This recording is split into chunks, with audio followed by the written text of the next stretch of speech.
पौराणिक मान्यताओं के अनुसार एक बार गणपति श्री गणेश समुद्र किनारे तपस्या कर रहे थे।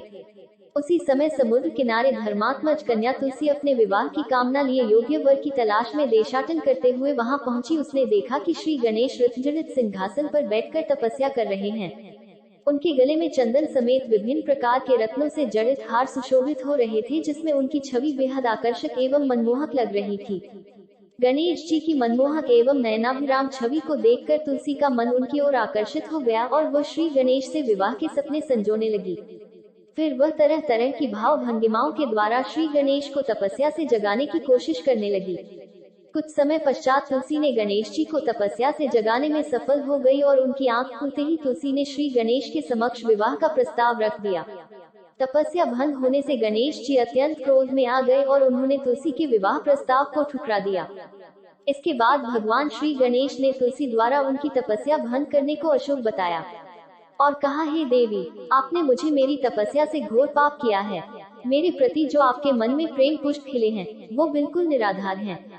फिर श्री गणेश ने स्वयं को ब्रह्मचारी बताकर देवी तुलसी के विवाह प्रस्ताव को पूर्णतः खंडित कर दिया।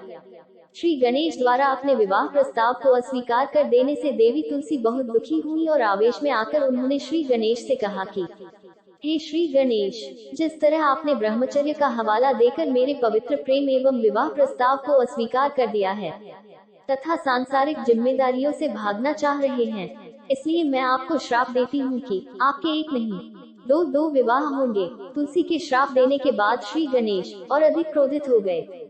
फिर श्री गणेश ने भी तुलसी को श्राप दे दिया कि हे देवी, अगर तुम्हें अपने रूप और सौंदर्य पर इतना ही घमंड है तथा तुम्हें विवाह करने की इतनी ही लालसा है, तो जाओ, तुम्हारा विवाह एक असुर से होगा तथा कालांतर में फिर कभी तुझे मेरा सानिध्य नहीं प्राप्त होगा।